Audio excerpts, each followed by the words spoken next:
movie actresses. But let me tell you, when it comes to celebrities, for me, I'm excited that we actually have in my world here today. Two gurus on regional development and economic prosperity. So for the nerds in the room like me, we have the Ashley Judd and Maggie Gyllenhaal joining us for lunch today. Bruce Katz was the founding director of the Brookings Metropolitan Policy Program, who wrote a book called The Metropolitan Revolution, which was getting a lot of attention when a new county mayor, me, was sworn into office in 2013. The Brookings Institution also published a series in which LinkedIn influencers picked one big idea that would shape 2014, and it came from Bruce Katz, who wrote, "Goodbye, Silicon Valley, hello, Silicon Cities." Bruce highlighted very perceptively and using data that as the country was emerging from the Great Recession, the leaders were cities and metropolitan areas. He described a new model called the Innovation District that started to spring up in sectors in metro areas such as Philadelphia, Atlanta, and St. Louis. He called them competitive places and cool spaces that embodied the very reason for cities, to aggregate talented, driven people who exchanged ideas and knowledge. Another observation that resonated with me is that metro areas are complicated and diverse, and they don't need heroes, they need networks, which he defined as webs of human collaboration and exchange. So in Salt Lake County, we launched our own take on that vision and began to reach out and treat neighbors, public, private, and nonprofit, as equal partners in our regional effort to build a larger, more robust, and more vibrant economy together. We were able to successfully join the Brookings Institution's Global Cities Initiative that many of you have worked with us on in 2015, and we're now poised to push out the data and research that we gathered about our metro area's competitive assets and strengths to support our advanced industries and well-paying job creators here in Utah. Now, Jeremy Nowak, who I don't know quite as well, but given his leadership in creating the Reinvestment Fund and chairing the board of the Federal Reserve Bank of Philadelphia, I recognize him as a kindred spirit in promoting the type of private sector partnerships that we've promoted here. Salt Lake County was the first county in the U.S. to pilot a Pay for Success project. We partnered with the United Way of Salt Lake and Goldman Sachs to expand access for low-income children to gain high-quality preschool.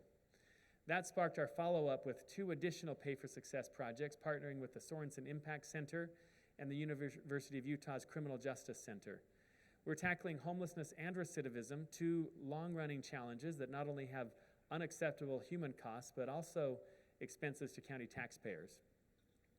The astute observations and recognition from both Bruce and Jeremy that there are a lot of us in government working hard every day to solve problems and get things done is important validation and encouragement from them. I've learned from them about how my counterparts in other metros are innovating on everything from global exports to maximizing downtown economic value with mixed-use residential, retail, and commercial development. They've become the guys who chronicle the modern-day problem solvers like you in the room here today. At a time where people are shaking their heads about the inability of our federal government to collaborate and to get things done, it's a story of hope and change which has exciting potential for all Americans. So join me in welcoming to the stage Bruce Katz and Jeremy Nowak.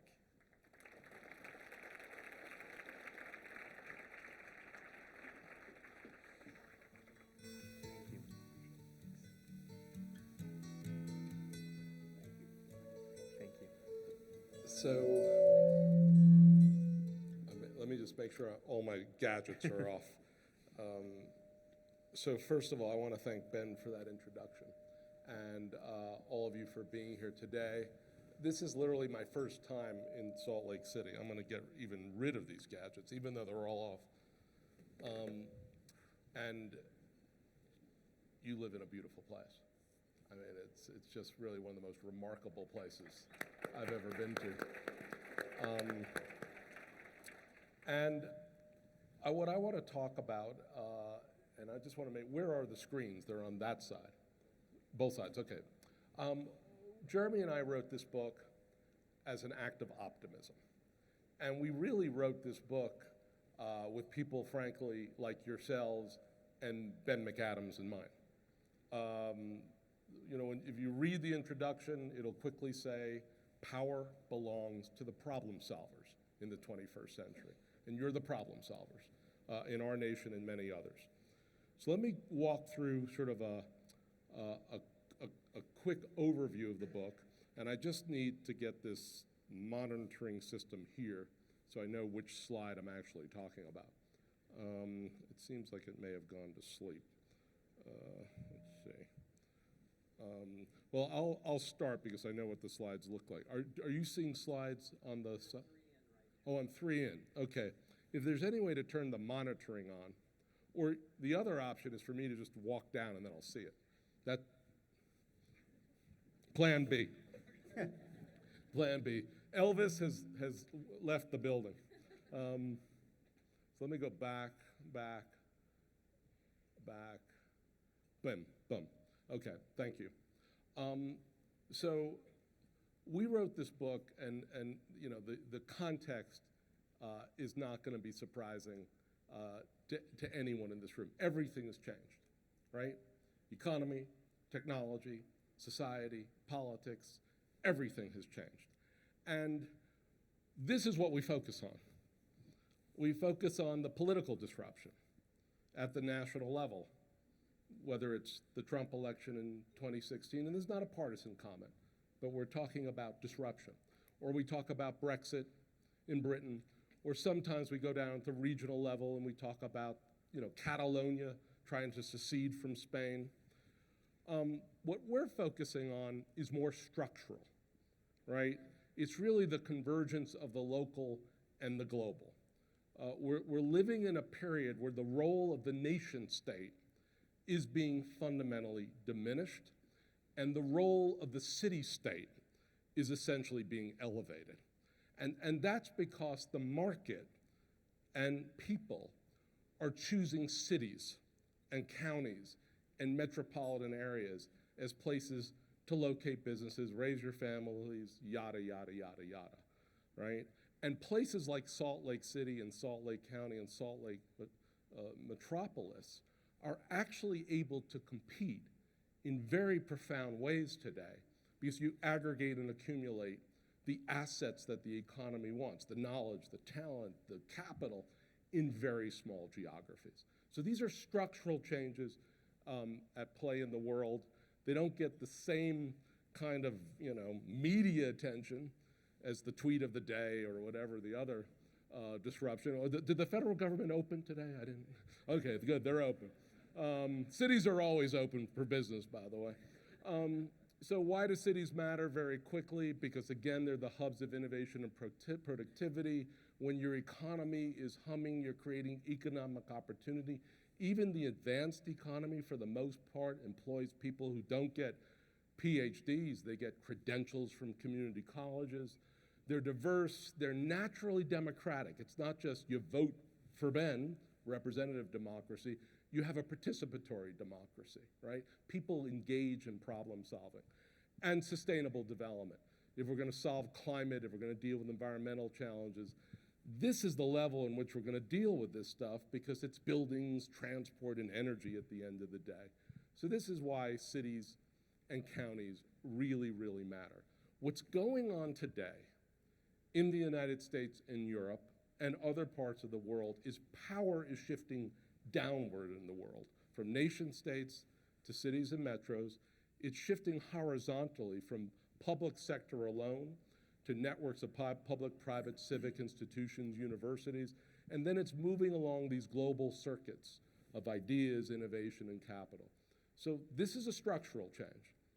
Whatever happens in the 2018 election or the 2020 election or the 2030 election, this is a century which will be bottom up and network driven.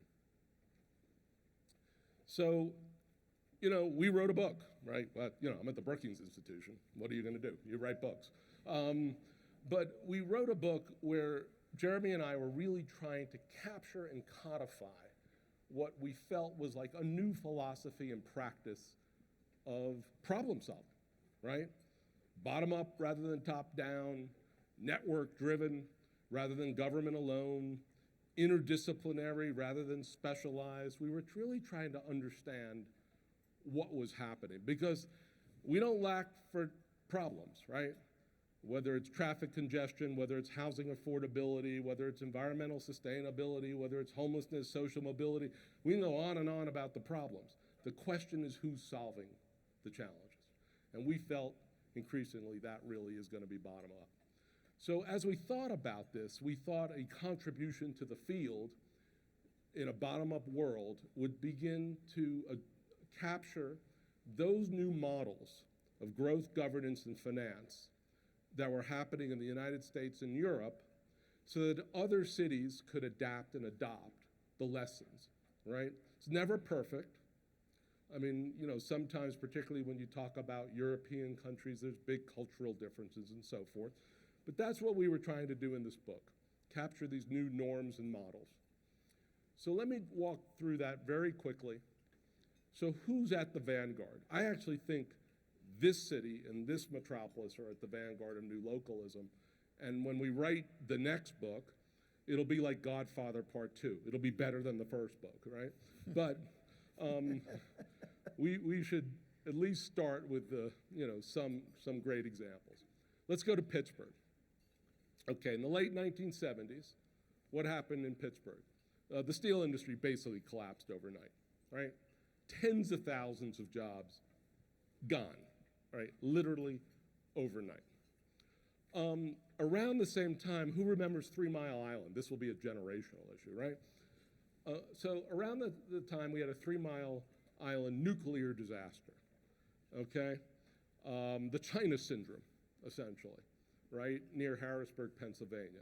And Westinghouse and all these global corporations started spending millions of dollars to figure out how to clean up 3 Mile Island.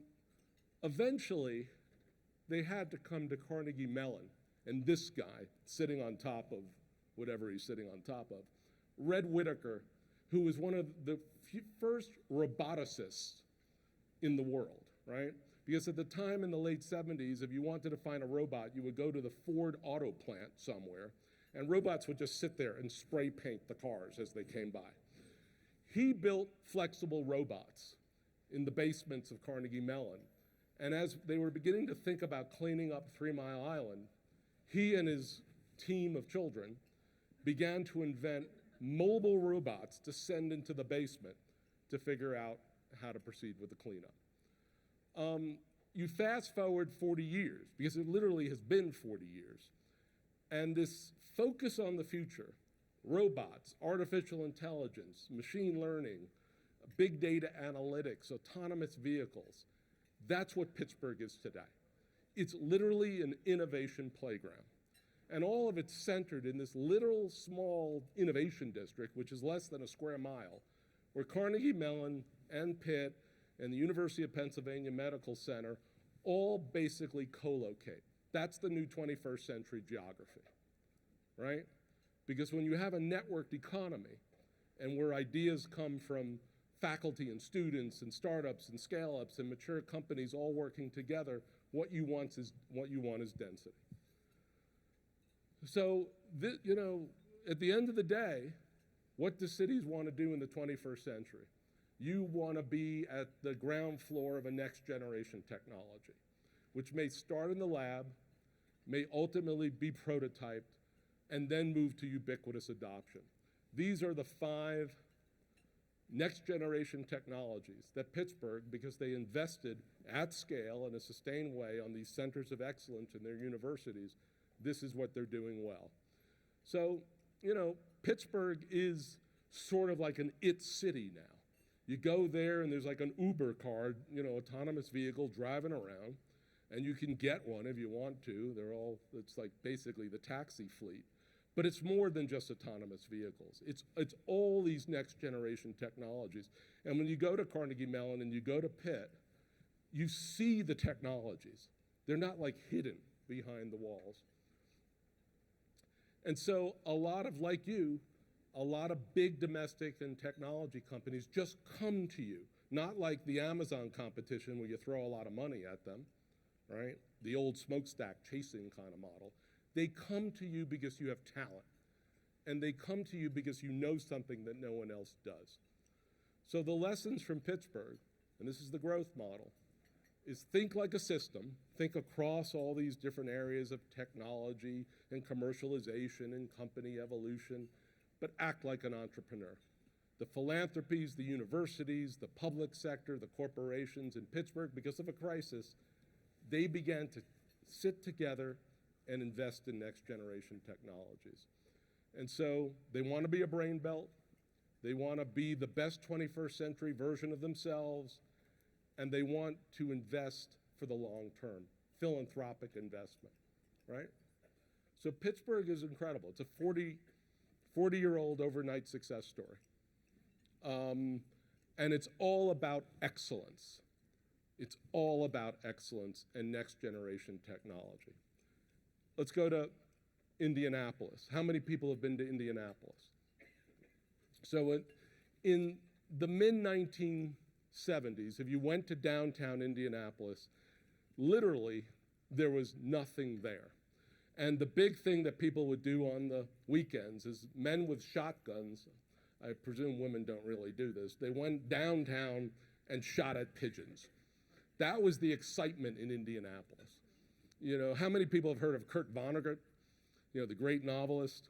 He grew up in Indianapolis, and he basically said it was a city where 364 days you played miniature golf, and on the 365th day, you went to the motor speedway. So this was a really boring place, right? So the business, civic, university, public leadership, you're going to hear that a lot, came together and basically said, we're going to be the amateur sports capital of the world, right? So everyone who's preparing for the Olympics from the United States will come to Indianapolis, whatever they do, basketball, rowing, whatever they do, they're coming to Indianapolis, and we're going to build facilities for them. So they built a ton of stuff, right, all in the downtown, all walkable between all these facilities. They actually built one facility to steal the Baltimore Colts in the middle of the night, which is a great story, which we talk about in the book. If you're from Baltimore, you won't like it. But then they began to figure out the mechanics of doing this. Like, how do you formalize collaboration, right? It sounds like a nice thing to do. We're going to work together. But they figured out the Indiana Sports Corporation as a way to actually do this in a systemic way. At some point, they sort of just figured out, we own amateur sports. How much beer and hot dogs could you possibly consume? Let's go up to the next level of the economy. And so they moved from basketball to biotech because they realized that Indianapolis is really good at life science products and particularly medical devices. So they began to basically build a structure. And no one will have ever heard of this in Indianapolis or anywhere else, the Central Indiana Corporate Partnership, where they literally built an entity that was given the capital, private and civic capital, to invest at scale over decades in the sectors that Indianapolis is very good at. And at this point, after California, Indiana is the second biggest exporter of life science products in the world. That's what you get when you focus and invest at scale for long periods of time. They put crazy amounts of private and civic capital, not public money, private and civic capital, into investing into companies and into investing in the infrastructure, the incubators, the accelerators around various sectors. And they said, we're going to be an ecosystem rather than an ecosystem, right? That's how we're going to collaborate. No one knows any of the names of the people who did this at the Central Indiana Corporate Partnership. They sublimated their ego and they talked about their collective success. And so the lessons from Indianapolis, which are completely applicable to here, is how do you build the mechanics of collaboration? How do, when you have a meeting, you meet to decide rather than discuss? Your meetings don't become endless debating societies. They become ways of really moving, stewarding, steering your economy forward. And they operate at the district level, the city level, the metropolitan level, and large amounts of private and civic wealth come flowing in to this. That's Indianapolis. Last example is Copenhagen. How many people have been to Copenhagen? So if you've been to Copenhagen, the first thing you realize when you arrive there is everyone's cycling, right? And everyone says, okay, this must be a cultural thing. How did Copenhagen come back as a metropolis? Frankly, Copenhagen did not look 30 years ago like it looks today. It's a very populous city, 600,000. Nearly 50% of people walk or bike to school. I mean, this is incredible, right? A lot of power at the local level. But if you go back to the late 1980s, it had 18% unemployment, and it was fiscally bankrupt. It was in a crisis. So what happened is the national government and the city leadership came together and basically said, we've got to invest in our place in a major way. And they decided we're going to invest in a transit system. Minor problem, we can't tax the citizenry. They won't take it, right? We're not at that cycle. So we're going to have to figure out another way to raise the revenues to build out large-scale infrastructure. What they came up with was a public asset corporation. And this fundamentally applies to every place in the United States. It's a publicly owned, professionally managed corporation. They shifted all the public assets in the city, in the core of the city, the land, the buildings. Part of it was the Nordhaven, and part of it was this big district called Orestad. All of those were publicly owned because, again, the city had 18% unemployment and people and companies had left the city. They took all the land and buildings, they put it under one corporation, and they basically said, here's the bottom line. You've got to regenerate the old harbor of Copenhagen, and you've got to build this district between the downtown and the airport. And all the revenues, everything you make from land sales and land leases will go to service the debt on a modern 21st century transit system. If you go to Copenhagen today, they want to have one of the most modern subway systems in the world, not a dollar of taxes. All built, all paid for, all financed from land sales and land leases under one publicly owned, professionally driven corporation. So lessons, there weren't in there for the quick fix. A lot of places that hit the skids begin to immediately focus on, we better do something, we better do it tomorrow. They were in it for the long haul. And one of the things that they figured out, first and foremost, was they didn't want to focus on what they owed as a government. Everyone knew they were bankrupt. They wanted to focus on what they owned.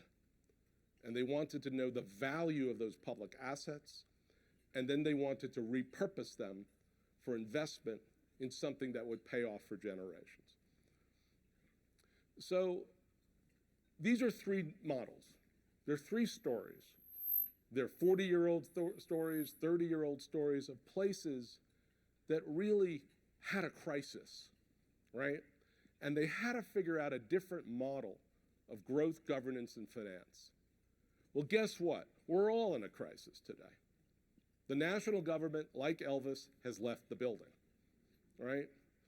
And states have never really played the role in the US of steering and stewarding 21st century economies and also dealing with 21st century challenges that require interdisciplinary and cross-sectoral approaches. Governments are governments. They tend to focus in silos and stovepipes. Challenges require more horizontal and integrated responses. We have a minor problem in this country. For every Pittsburgh, there's dozens of cities that like to subsidize sports stadia. They don't invest in innovation. For every Indianapolis, collaboration tends to be pretty informal, pretty unstructured, and very personality-driven. So when the charismatic leader leaves, boom, it's over, right? And then for every Copenhagen, every city knows what they owe, tons of pension liabilities. No government really knows what they own. And the value and the possibilities are in ownership. So here's what we're saying to places all across the country. And I think you all are going to get a copy of the book. And we would love feedback because Jeremy and I were really observing this incredible positive, infectious, affirmative energy bubbling up from the bottom of the country. But what we really want everyone in city after city and metros to go through a self-examination. What's your edge, right? Because if cities are going to thrive and prosper, it's not because you're going to be Silicon X necessarily. It's because you're going to be the best 21st century version of yourself. So what makes you special, and particularly thinking about those next generation technologies, where could you be on the ground floor? Who's in charge, right? The mayor is in charge to some extent, whether it's the mayor of the county or the mayor of the city, but also your major corporations, your business chambers, your philanthropies, your universities. You've got to basically identify the network of leaders who, if they collaborate to compete, can really do some grand things together. And the last thing is, where's your power? We have, in the US, a lot of 20th century institutions. Actually, we have a lot of 19th century institutions for 21st century problems.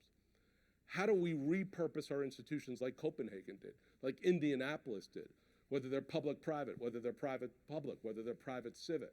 How do we build institutions that can both compensate for the withdrawal of higher levels of government, but also get stuff done? So this is the challenge.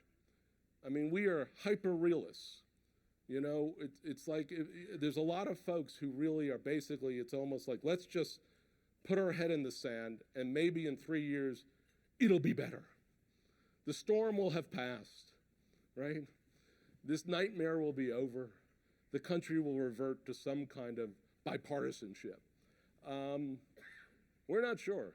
What we do know is cities and counties and metropolitan areas are the engines of the economies and at the vanguard of problem solving in the world today.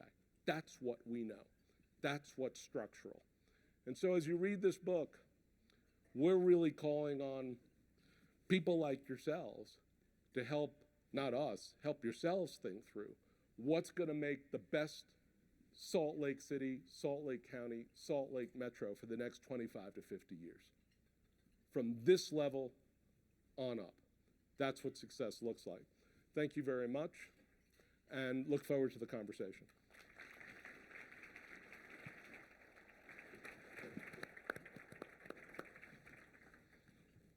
Well, thank you, Bruce. Jeremy, welcome. So you all, as Bruce mentioned, you all will get a copy of the book. We have it downstairs in the break room afterwards. When you registered and checked in, you got a little slip for the book. So I've read the book. I think it's very enlightening, especially for those of us who are in government or work with government or other advocates who work around community building, which I think includes everybody in the room. I want to start with a question, Bruce, and we'll have some time at the end. We got about a half hour for this conversation, so I encourage you to think of questions, and we have a microphone here. You can come up and ask a question, but I'm going to start off with a few questions. The book starts with a chapter about power reimagined, and there's a quote in the book that I really liked, I think would resonate with a lot of us here in Utah. It talks about power reimagined, what that looks like. There's a quote by Senator Daniel Patrick Moynihan, where he says, I'm going to read this. He said, "Federalism is not a managerial arrangement that the framers hit upon because the country was big and there were no telephones. Federalism was a fundamental expression of the American idea of covenant." Tell us a little bit about power reimagined and what that means. So I think not just in the United States, but really across the world, we tend to think of power as governmental power. And if you think of power as governmental power, then that power is very hierarchical. It sits at your top level of government, or in our country, top level of government and the other sovereign, our states. And then it dribbles down, right, to cities and counties and metropolitan areas, municipalities. It's really the sovereign decides to devolve power or delegate power to, quote unquote, lower levels of society. Our view, because cities are engines of their national economies, is cities also have market power, true market power, because that's where our economy basically co-locates and concentrates. And they also have civic power. They have people from very different walks of life, from very different disciplines, who are cracking at problems. I mean, the mayor's done this remarkable job and has got a lot of national attention on how to deal with homelessness. Homelessness is your quintessential 21st century challenge. Is it around housing? Is it around mental illness? Is it around substance abuse? Is it around family violence? Just keep it going. It's around all those things. And so when you have civic power, you're able to reimagine the origins of challenges and their responses. And when you have market power, as Copenhagen figured out, you're able to leverage it to the maximum extent so that you have fiscal and financial resources to keep reinvesting in your city. So this notion of power is exclusively governmental and given by some sovereign from above might have worked in 12th century Britain, or maybe 18th century America, but it doesn't fit this century. And I think we need, and Jeremy and I spent a lot of time trying to understand, how do we reimagine power that reflects who we are and the century in which we live? Yeah, I would just to add to that, and by the way, thank you for inviting us. It's great to be here in your city. I would just add to that when we think of power, the reimagination is not just about the devolution or about the public-private civic interplay, but it's about, as we say really clearly, that in the 21st century, increasingly, power is not just about the way we think of it classically, which is kind of a coercion, my ability to get somebody to do something, right? And coercion sounds very negative. I just mean I've got the ability either through positive or negative incentives in some way. But the notion that power is substantively about being able to solve a problem. And if you think about what technology allows us to do and how technology allows us to crowdsource ideas, crowdsource solutions, I think there's a kind of a compelling new view of power that I think is emerging. So it'll not only be where power is, but what power is, that I think the 21st century will show some significant differences. Well, one of the comments that I really liked in the book is it talks about power belongs to the problem solvers. And we are in an age of federal dysfunction, and it's happened under both Democratic and Republican administrations, but the federal government is, you joked that the federal government's open. We're open every day. Sure.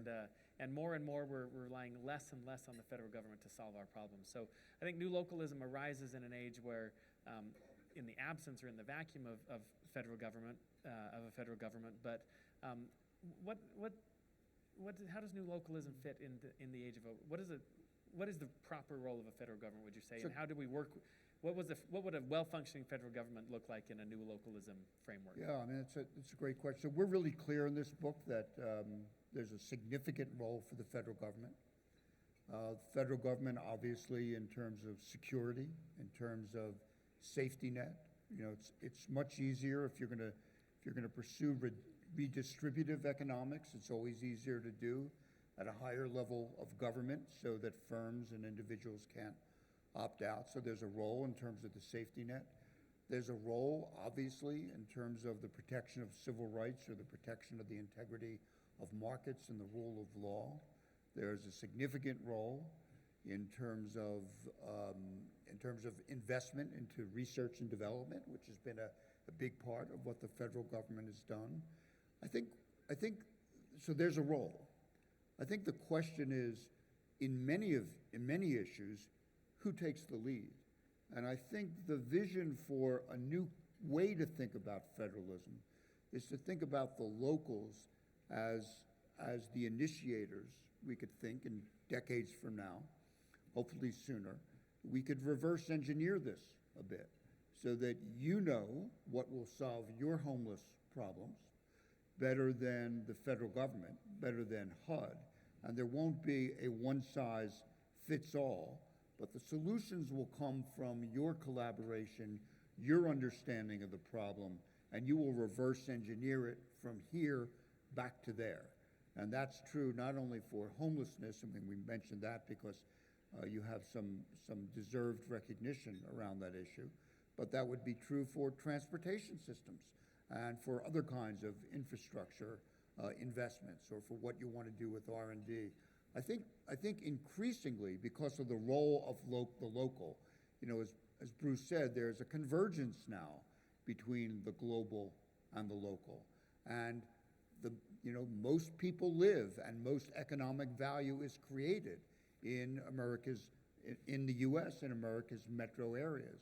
And so we're going to have to take the lead in helping the federal government understand the best way to invest in us. And that, I think, will take some time, but I think we will get there because I think of the talent and the ideas of the kinds of folks that are in the room here. So I want to be a little snarky, because at the end of the day, the federal government, at its core, is a health insurance company with an army. And which is great, because we need that, right? We need that platform, both the safety net and security, protecting the homeland. But frankly, I think what's going on, and it's de facto. No one ever sent a memo from the federal government. There would be no one to send the memo to the cities and counties of the United States. Oh, by the way, we met, had a discussion. You're now in charge, You're in charge of investing in kids. You're in charge of dealing with the housing crisis. You're in charge of infrastructure. You're in charge of commercializing the research that we fund. There'll never be a memo from the national government, but de facto, that's what they're telling you. And I think we may be the only country on the face of this earth who could actually respond and say, okay, we get it. We have enough talent and wealth and power, real power, not just governmental, but market and civic power, to do all those things you just told us we're responsible for. But we're going to have to figure out new institutions, new instruments. We have to figure out a 21st century way of doing this. So I think that's it. I'm rarely the least snarky person on the stage. Yeah, I was waiting for him to go. Yeah, I'm Bruce's moderate alternative today. But I would say that this is a book, and I obviously agree with what Bruce said about the constraints in the federal government. But there are significant constraints locally also, because of whether pension fund liabilities or old promises that we've made, or whether it's just because of the demography, the number of retirees that we have. So there is this question I think we all face, which is, how do we finance the future? And while that is a federal question, that is also obviously, because of what Bruce said, that is also a local question. We define financing the future in the book as financing innovation, infrastructure, and inclusion. Inclusion being largely about, bringing people into the economy, educating children, and the like. And so much of this book is really about that. And in talking about that, what we think is true, and this is reflected in Bruce's comments about Copenhagen and what they did, is that many places, including yours, many of the public sectors are much wealthier than they think they are. And they're wealthier than they think they are because they don't really know what they own. Now imagine a private company not knowing what it owns. You'd think that was ludicrous. But the issue is not only knowing what you own in terms of the assets and the market value of those assets, but if you're a finance person, you'd want to understand what the return on those assets would be. And if you could increase the return on those assets, then it would have an impact for your budget, for your profit and loss statement. And so part of what we're trying to do is get people to come to, in an age where the conversation has always been about constraints, for understandable reasons, constraints in local budgets, constraints in the public sector, constraints obviously in a federal government that's an army with a health insurance company. There's also the question of our wealth. And do we understand that wealth?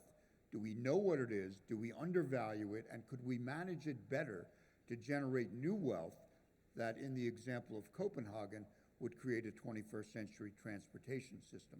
And I'm sure, one of the great examples, I know we've used is in the city of Pittsburgh, which has done a remarkable job. You drive around, and right by the area where all this robotics is going on, there's a publicly owned lot where they park all of the trash trucks. Well, there's got to be a better use for that lot in an area of intense innovation, right? So you could easily do that, but there's a kind of a legacy use. And if we think of legacy uses, legacy institutions, and what you have to do to repurpose, and this is, by the way, this is not an argument for privatization. There are things that ought to be privatized. That's a different conversation. This is an argument for recognizing our wealth and revaluing it and creating a situation where more people are beneficiaries of that wealth. So last question for me, and I'd invite you to come up and ask questions. But so we talk about new localism and devolving power from the federal government to the states, and I think that's, metros, which is cities and counties and private sector and everything. And that's happening both by design and by incompetence. I think we're seeing that devolution happen. So we talk about this devolution of power to the local level, but at the same time, you also talk about the importance of global, simultaneously embracing the global. What's the interplay with the global and the local? Well, the interplay sort of operates at sort of multiple levels. Capital, right? I mean, a lot of the capital that is used at the city level, because American cities have access to the capital markets, is going to be globally sourced, right?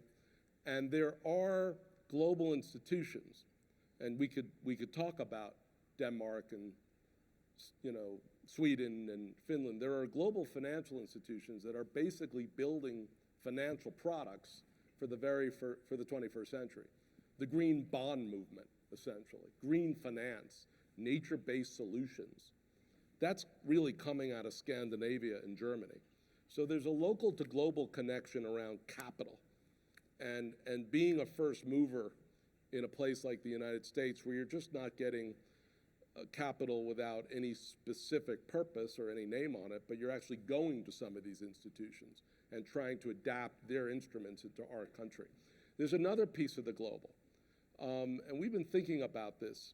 We've had this sister city movement in the United States since the 1950s under Eisenhower, and that was mostly after the war, for good reasons, where we were trying to sort of find a new way of acting together as a network of cities in the world. So we found our sister cities in Germany and Japan and elsewhere, right? There's a different kind of sister city in the world, where you find the city or cities that begin to look like you in terms of your competitive edge and your competitive position.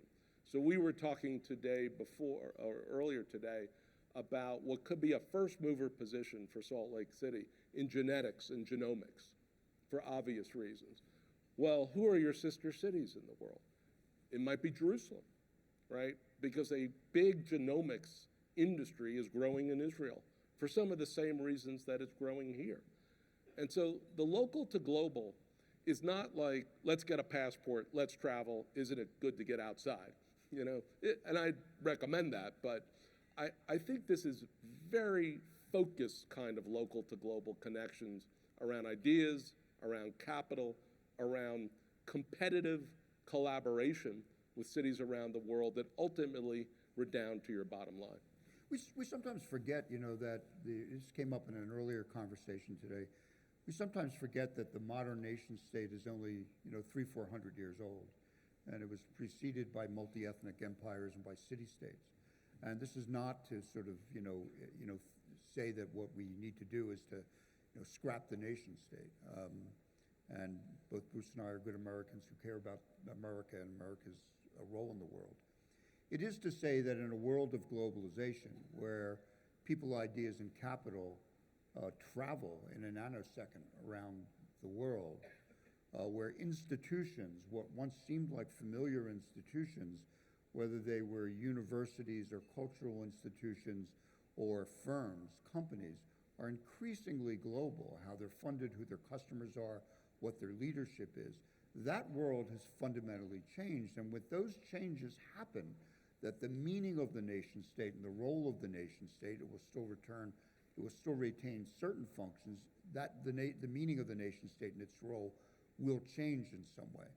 You know, during the last election in 2016, if there was anything that Bernie Sanders and Donald Trump had in common, and there wasn't very much, it was that they sometimes talked about a national economy that just simply doesn't exist anymore. And they were looking for solutions and continue to look for solutions in very different ways ideologically that just don't exist. The genius of America has always been pragmatism and not ideology. And the genius of America in a globalizing economy can still be a set of pragmatic institutions in places that will be increasingly competitive in a global economy, not just the coastal cities. We paid great attention to non-coastal places in this book. This is a book about the Pittsburghs and the Indianapolises and the Salt Lake Cities and the Clevelands and the St. Louises and the Kansas Cities, because America's competitive advantage comes from its middleweight cities. And those middleweight cities, I think, in many ways, will be about what the future of America is. I think there are some great examples, and we were talking a little bit earlier about where I think Utah is. We talk about this as a new idea, and to an extent, I think it's more of a framework for what's already happening, a description of what's already happening. And I see this in Utah, and I look at some great examples from people in the room who are leading some of this. But Weber County, Ogden's been a strong leader in taking the local but globalizing that in an outdoor industry. Right. And we're trying to catch up. We're watching Weber, Mayor. I don't know if you're still here. And Utah County has really become a hub for, they call it Silicon Slopes. Right. I mean, you talk about Silicon Cities. We have our answer here, Silicon Slopes, where we are looking at fostering the tech industry that has really blossomed in Utah County. And Mayor Troy Walker from Draper's in the room. We were talking about the prison and the redevelopment of the prison property as a tech and a Silicon Slopes type advancement. So there's great leadership from really across the Wasatch Front where this is already happening, where we're not waiting for an answer from the federal government or other people to tell us what to do, but local leaders. And in all of these cases, it's no mayor or no elected official said, we're going to develop this as a tech sector, or we're going to, it's happening, and it's happening in a messy but kind of organic way. I think that is an example of new localism.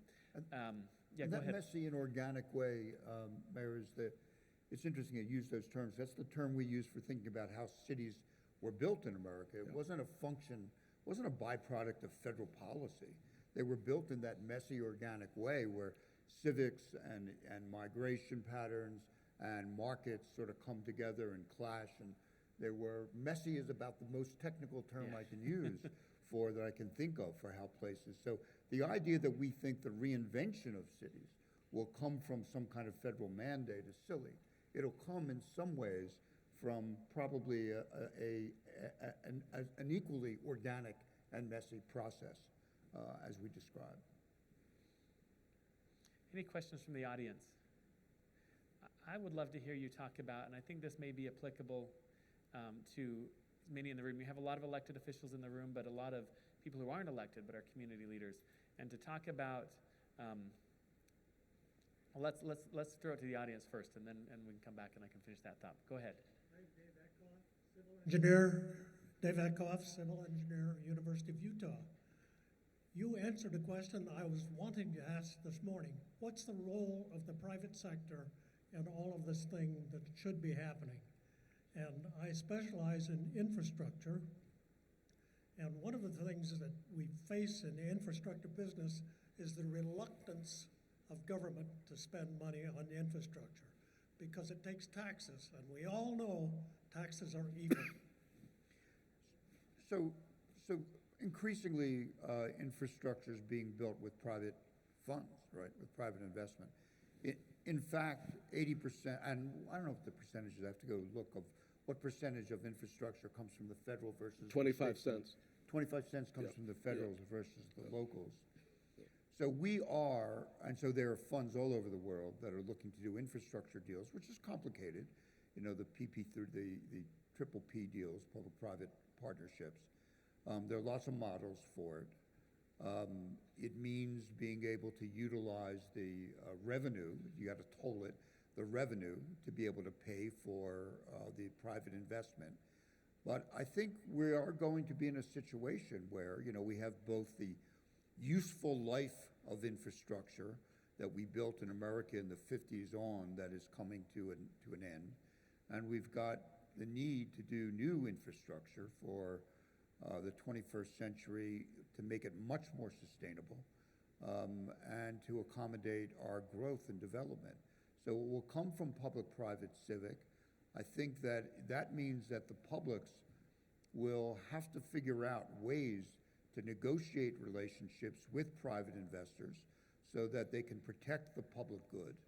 It means that the level of sophistication between the public sector and the capital markets is going to have to increase significantly. And I think that's a challenge that all of us are going to have to embrace as we move forward. Yeah, I would just add one thing, just one quick thing. If there's one thing to walk away from the book or conversation today, is cities and counties are not governments, they're networks. Federal government's a government, states are governments, and that's why they can be hijacked by partisanship, and many often are. Cities are networks, and therefore, if you're a network of public, private, civic, university, neighborhood, environmental, labor, et cetera, then there really is a fundamental role for private sector leaders to co-govern, And that's a uniquely American model that I think we're going to invent in the next decade, A, because we have to, B, because we can. And it's the right thing to do.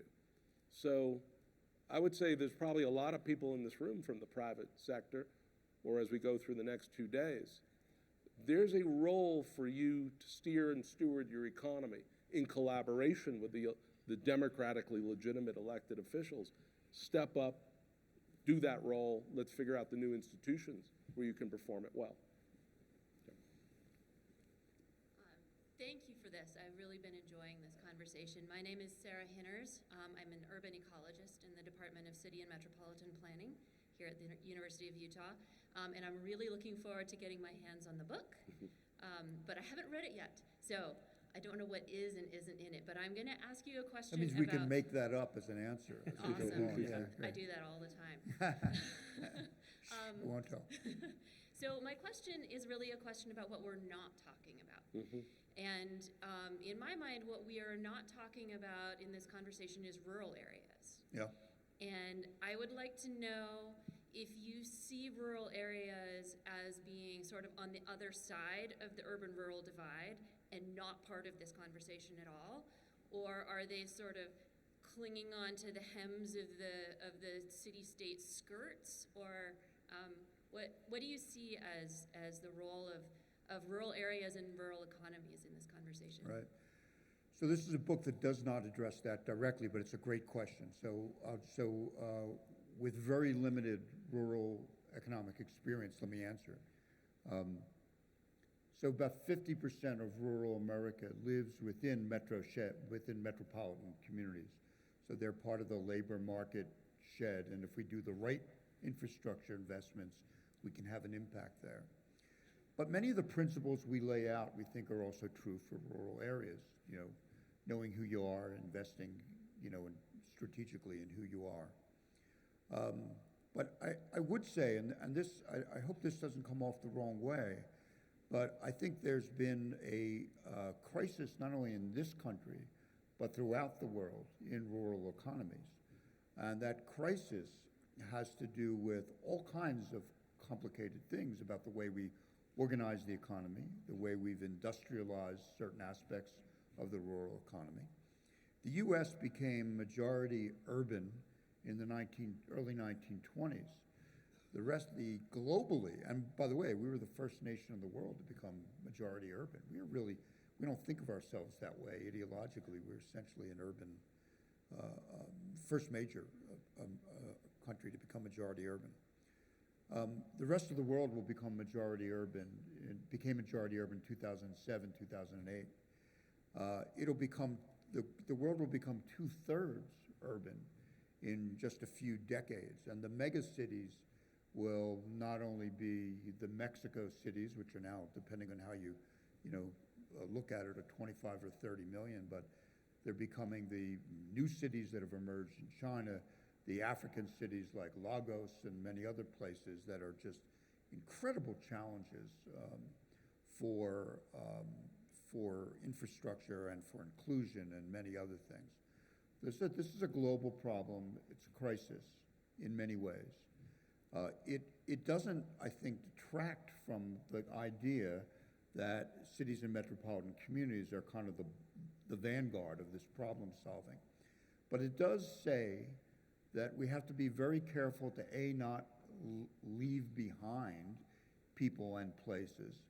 And we also don't want to fall victim, and I want to be careful of my language, to some of the populism, some of the kind of populist thinking all over the world that has emerged, which is heavy on nostalgia and not on solutions. And nostalgia for a world that may not come back anytime. And this is nostalgia both in old industrial cities, people waiting for, routine manufacturing. We have a competitive advantage for advanced manufacturing, but not routine manufacturing, or waiting for mass, employment in family farms, which, American agriculture got industrialized in many ways for the last 40 years, 50 years. So I want to, so A, we don't address it directly. B, it's absolutely important, and some of the principles do apply to it. C, we want to make sure that we take a problem-solving attitude and not an ideological attitude. And I know that isn't what you meant, because some of the nostalgia-driven populism, which comes out of there, I think, it doesn't lead to anything. And I think that's, part of what we're nervous about. So, I see this all over. I see it in small towns, and I'm from Philadelphia. I see it in small towns in Pennsylvania that I'm familiar with it. I see it in many rural communities. So we don't answer it. It's important. It needs to. There's a problem solving. Maybe that's the book that you write on how to do that. But really, it's quite important. But I just want to go back to what Jeremy first said, because another thing to leave here with is, I'm from Brooklyn, New York, if you haven't noticed. If someone said to me growing up, what's your mental map of urban-rural? I would say, well, Manhattan is the urban, not New Jersey. Okay, that was not fair. I would say Manhattan and let's say rural Kansas or something, right? I mean, that's urban-rural. But what he just said, 50% of people who live in rural America live within the envelope of metropolitan areas because sprawl and decentralization took off. And so these rural counties are essentially the origins for commuters back in. Well, that says that the urban-rural rift could be solved in the Salt Lake Metro or the Denver Metro or the Minneapolis-St. Paul Metro if we really begin to think about the connections, and there are real economic linkages between the core city, the mature suburbs, the exurbs, and these outlying rural areas. So I think we've got to redraw the mental map in the country and really think of these metros as the driving engines that include 50% of rural America. If we wait for the National Democratic or Republican Party to solve the urban-rural rift, it'll be 2194 because they're exploiting the grievances. This is the level that's solving problems. And frankly, on both sides, they're exploiting grievances. So this is a book not about grievance, it's a book about solutions. And I think that's where we've got to orient the American magic here. Well, unfortunately, I'm sorry, we're out of time. So in conclusion, I just wanted to reiterate again, they talk about the power belongs to the problem solvers. We have a room here of problem solvers today. The question I wanted to ask, and you'll have to read the book, it talks about the use of soft power. So in a new world where, a world that is not vertical or hierarchical, where government is not hierarchical, it looks a lot like what this room looks like. And oftentimes we don't have hard governing power to move forward with a point of the mountain development or other things. And we have to, and we can fall back